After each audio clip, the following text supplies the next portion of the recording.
Hello friends, welcome to our channel the study zone. Guys, कल हमने UP लेखपाल GK का प्रैक्टिस सेट 17 देखा था। आज 18 देखेंगे, पर उससे पहले अगर आपने अभी तक मेरे चैनल को सब्सक्राइब नहीं किया है तो प्लीज़ सब्सक्राइब कर लीजिए, साथ ही बेल आइकन प्रेस कर लीजिए जिससे सारी वीडियो की नोटिफिकेशन आपको आसानी से मिल सके। तो चलिए शुरू करते हैं आज का वीडियो।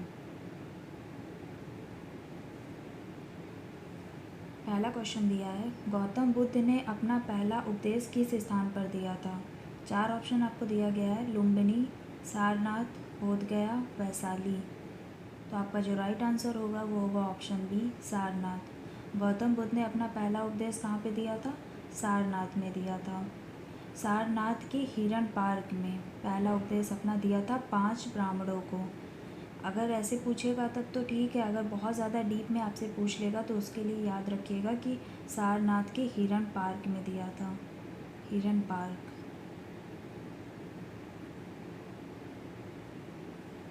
और जो उपदेश इन्होंने दिया था इसको बौद्ध साहित्य में क्या कहा गया? धर्म चक्र प्रवर्तन।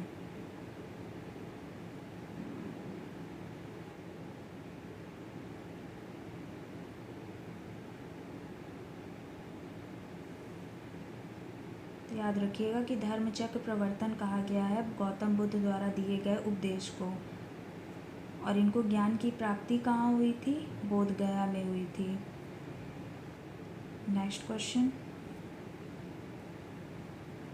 पंच सिद्धांतिका वराहमिहिर की रचना है में निम्न में मुख्यतः किसका उल्लेख किया गया? 4 ऑप्शन आपको दिया गया है, भारत के भौगोलिक क्षेत्र का, रहस्यवाद का, सामाजिक स्थिति का, खगोलीय प्रणाली का। आपका जो राइट आंसर होगा वो होगा ऑप्शन डी, खगोलीय प्रणाली का। पंच सिद्धांतिका किसकी रचना है? ज्योतिष शास्त्र की रचना है। इसके लेखक कौन है? वराहमिहिर हैं। इस ग्रंथ में उन्होंने 5 खगोलीय प्रणालियों के बारे में वर्णन किया है। नेक्स्ट क्वेश्चन,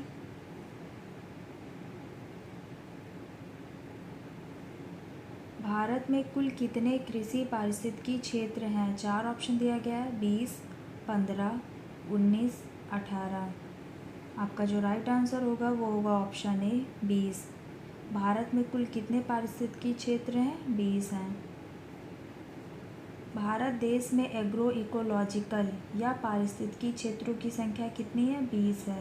पारिस्थितिकी क्षेत्र एक ऐसा इकाई है जिसमें एक क्षेत्र विशेष के समस्त जीवधारियों को शामिल किया जाता है। सबसे पहले या सर्वप्रथम टांसले ने पारिस्थितिकी तंत्र को परिभाषित किया था। किसने किया था? टांसले ने।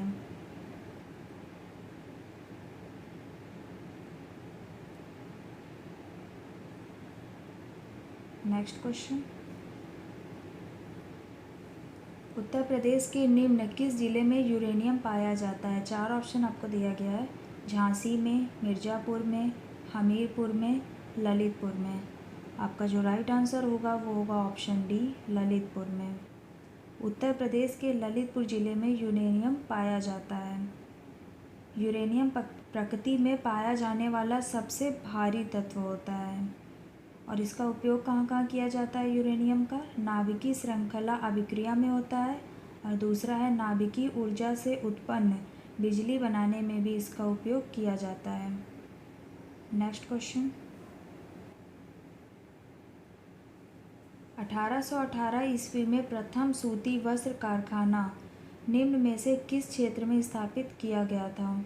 4 ऑप्शन दिया गया है, महाराष्ट्र के मुंबई में, उत्तर प्रदेश के कानपुर में, पश्चिम बंगाल के फोर्ट ग्लोस्टर में, गुजरात के अहमदाबाद में। तो आपका जो राइट आंसर होगा वो होगा ऑप्शन सी, पश्चिम बंगाल के फोर्ट ग्लोस्टर में। भारत में प्रथम आधुनिक सूती कपड़ा मिल की स्थापना कब की गई थी? 1818 ईस्वी में। जैसा कि आपको क्वेश्चन में दिया गया पर फिर भी आप याद रखिएगा। कोलकाता के पास फोर्ट ग्लोस्टर में लगाई गई थी। सूती वस्त्र उद्योग सर्वाधिक रोजगार प्रदान करने वाला उद्योग है। अत्यधिक संख्या में अहमदाबाद में सूती वस्त्र उद्योग होने के कारण इसे भारत का मैनचेस्टर कहा जाता है। तो ये भी याद रखिएगा कि अहमदाबाद को भारत का मैनचेस्टर कहा जाता है।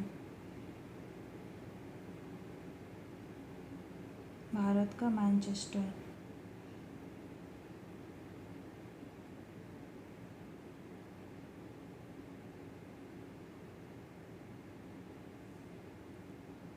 किसको कहा जाता है? अहमदाबाद को कहा जाता है। अब इसी में थोड़ा और जान लेते हैं कि भारत का मैनचेस्टर नाम से भारत के 3 शहर प्रसिद्ध हैं। कौन कौन से हैं 3? पहला है पूरे भारत का मैनचेस्टर, गुजरात राज्य के अहमदाबाद को कहा जाता है। और जो दूसरा है वो उत्तरी भारत का मैनचेस्टर, उत्तर प्रदेश राज्य के कानपुर शहर को कहा जाता है। और तीसरा किसे कहा जाता है? दक्षिण भारत का मैनचेस्टर, तमिलनाडु के कोयम्बटूर को कहा जाता है। तो ये ध्यान रखिएगा आप। नेक्स्ट क्वेश्चन,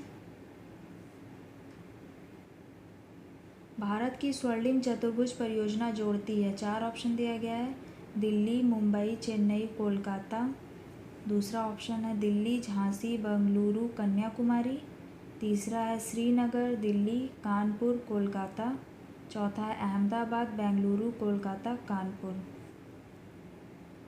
आपका जो राइट आंसर होगा वो होगा ऑप्शन ए, दिल्ली, मुंबई, चेन्नई, कोलकाता। राष्ट्रीय राजमार्ग विकास परियोजना के अंतर्गत स्वर्णिम चतुर्भुज योजना को प्रारंभ किया गया था, जिसमें भारत के पहले 4 महानगर दिल्ली, मुंबई, चेन्नई एवं कोलकाता को आपस में 4 से 6 लेन वाले सड़क मार्ग द्वारा जोड़ने की योजना है। नेक्स्ट क्वेश्चन, सागरमाला परियोजना संबंधित है। 4 ऑप्शन दिया गया है। नदियों के जुड़ाव से, राजमार्गों के विकास से, बंदरगाहों के जुड़ाव से, संचार से। आपका जो राइट आंसर होगा वो होगा ऑप्शन सी, बंदरगाहों के जुड़ाव से।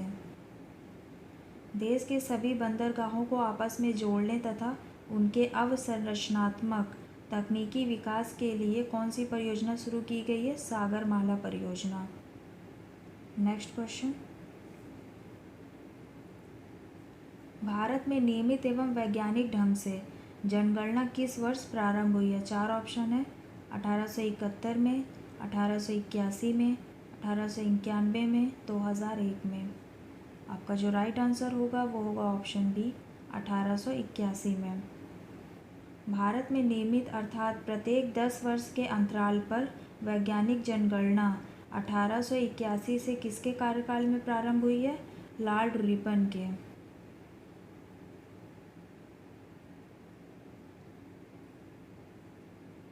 लेकिन भारत में सर्वप्रथम वायसराय लॉर्ड मेयो के शासनकाल में 1872 ईस्वी में जनगणना की शुरुआत हुई थी। ये भी आप ध्यान रखिएगा कि सबसे पहले 1872 ईस्वी में लॉर्ड मेयो के शासनकाल में जनगणना की शुरुआत हुई थी। इसके बाद में 1881 में नियमित एवं वैज्ञानिक ढंग से किसके शासनकाल में शुरू हुई थी? लॉर्ड रिपन के। नेक्स्ट क्वेश्चन, जियोग्राफिका की रचना किसने की है? 4 ऑप्शन दिया गया है। स्ट्रेबो ने, प्लिनी ने, टॉलेमी ने, आर्यभट्ट ने। आपका जो राइट आंसर होगा वो होगा ऑप्शन ए, स्ट्रेबो ने। जियोग्राफिका की रचना किसने की है? स्ट्रेबो ने की है। स्ट्रेबो कौन थे? ये एक यूनानी भूगोलवेत्ता थे। और भूगोल का पिता किसे कहा जाता है? इरेटोस्थनीज को। इरेटोस्थनीज,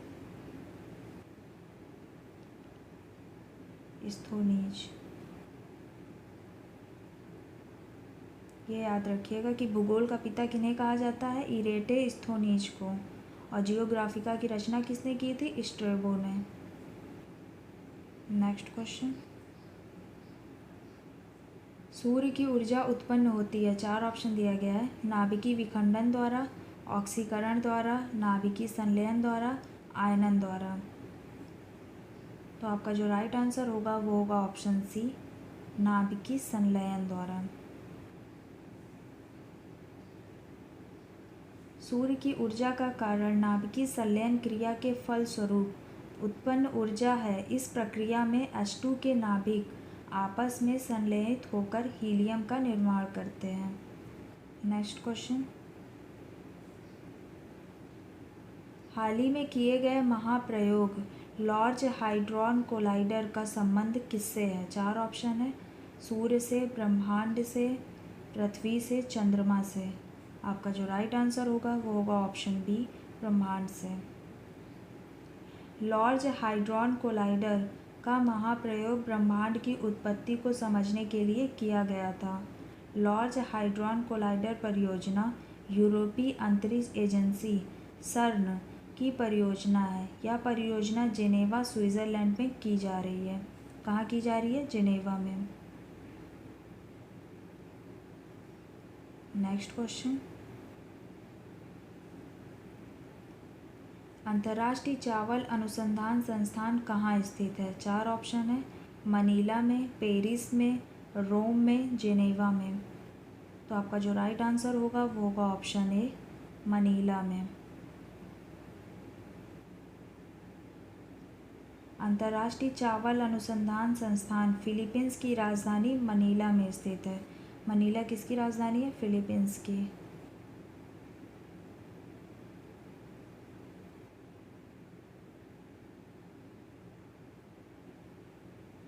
यह संस्थान चावल के किस्मों तथा विकास पर रिसर्च करता है। नेक्स्ट क्वेश्चन, ओजोन परत पाई जाती है। 4 ऑप्शन दिया गया, क्षोभ मंडल में, समताप मंडल में, आयन मंडल में, बहिर्मंडल में। आपका जो राइट आंसर होगा वो होगा ऑप्शन बी, समताप मंडल में। ओजोन परत कहाँ पाई जाती है? समताप मंडल में। और इसका जो ओजोन परत का संकेंद्रण या कंसंट्रेशन होता है वो कहाँ से कहाँ तक होता है? 10 से 50 किलोमीटर के मध्य। 10 से 50 किलोमीटर के मध्य होता है इसका संकेंद्रण या कंसंट्रेशन। और इसका ओजोन परत का कार्य क्या होता है? यह सूर्य की हानिकारक पराबैंगनी विकिरण को अवशोषित करके पृथ्वी पर उनके हानिकारक प्रभाव को रोकती है। नेक्स्ट क्वेश्चन, सागरी जल की लवणता में किसका अधिकतम योगदान होता है? 4 ऑप्शन है, कैल्शियम सल्फेट का, मैग्नीशियम क्लोराइड का, मैग्नीशियम सल्फेट का, सोडियम क्लोराइड का। आपका जो राइट आंसर होगा वो होगा ऑप्शन डी, सोडियम क्लोराइड का। सागरी जल की लवणता में सोडियम क्लोराइड का सर्वाधिक योगदान होता है। कितना होता है? 77% होता है इसका। और इसके बाद किसका होता है? मैग्नीशियम क्लोराइड का, जिसका कितना होता है? 10%। मैग्नीशियम क्लोराइड कितना होता है? 10%। और इसके बाद में मैग्नीशियम सल्फेट का कितना होता है? 5%। इसका 5% होता है। इसके बाद में फिर कैल्शियम सल्फेट होता है जिसका होता है 3.6%। 3.6%। नेक्स्ट क्वेश्चन, हमारे जलमंडल का सबसे बड़ा भाग है। 4 ऑप्शन है, हिंद महासागर, अंटार्कटिक महासागर, प्रशांत महासागर, अंटार्कटिक महासागर। तो आपका जो राइट आंसर होगा वो होगा ऑप्शन सी, प्रशांत महासागर। जलमंडल का सबसे बड़ा भाग कौन सा होता है? प्रशांत महासागर। प्रशांत महासागर विश्व का सबसे बड़ा महासागर है। विश्व की सबसे गहरी खाई कौन सी है? मैरियाना ट्रेंच, वो इसी महासागर में स्थित है। तो एक क्वेश्चन यहाँ से ये भी बनता है कि विश्व की सबसे गहरी खाई कौन सी है? Mariana trench.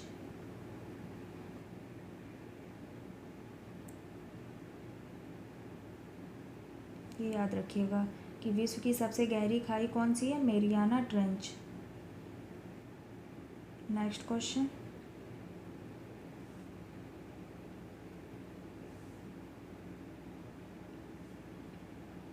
निम्नलिखित में से कौन सा एक सुमेलित नहीं है? 4 ऑप्शन दिया गया है, प्रेयरीज उत्तरी अमेरिका, पम्पास दक्षिण America, steppes Europe, last option है वेल्ड ऑस्ट्रेलिया।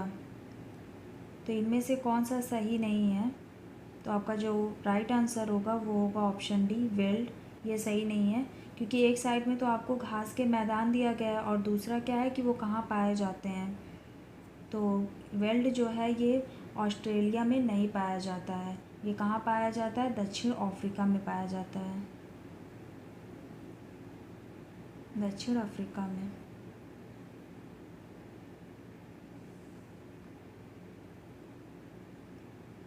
और ऑस्ट्रेलिया में कौन सा घास का मैदान पाया जाता है? डाउस पाया जाता है, डाउस।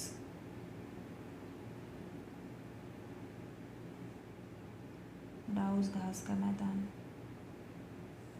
तो ये आप ध्यान रखिएगा कि विल्ड में ऑस्ट्रेलिया नहीं पाया जाता है, दक्षिण अफ्रीका पाया जाता है, और ऑस्ट्रेलिया में कौन सा घास का मैदान पाया जाता है? डाउस। नेक्स्ट क्वेश्चन,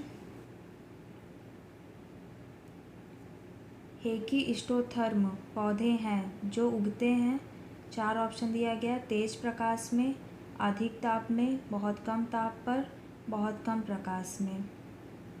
तो आपका जो राइट आंसर होगा वो होगा ऑप्शन सी, बहुत कम ताप पर। हेकिस्टोथर्म वे पौधे होते हैं जो बहुत ही निम्न ताप पर उगते हैं। इसके अंतर्गत टुंड्रा प्रदेश के भी पौधे आते हैं। नेक्स्ट क्वेश्चन,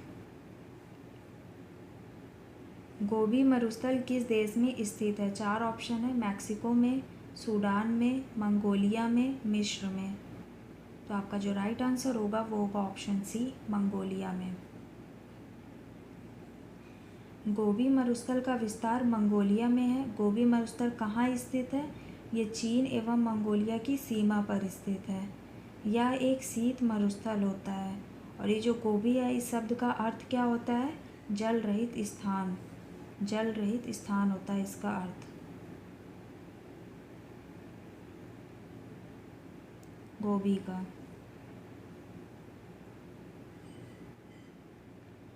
यह एशिया का सबसे बड़ा मरुस्थल है। ये भी याद रखिएगा कि जो गोबी मरुस्थल है यह एशिया का सबसे बड़ा मरुस्थल है। नेक्स्ट क्वेश्चन,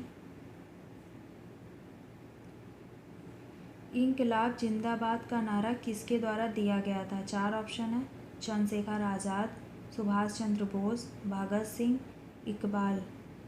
आपका जो राइट आंसर होगा वो होगा ऑप्शन सी, भगत सिंह के द्वारा। इंकलाब जिंदाबाद का नारा भगत सिंह ने दिया था। भगत सिंह ने भारतीय स्वतंत्रता संग्राम में किस दल का नेतृत्व किया था? गरम दल का। इन्हें असेंबली बम कांड के अंतर्गत सुखदेव एवं राजगुरु के साथ फांसी कब दी गई थी? 23 मार्च 1931 को। 23 मार्च 1931 को फांसी दी गई थी। Next question,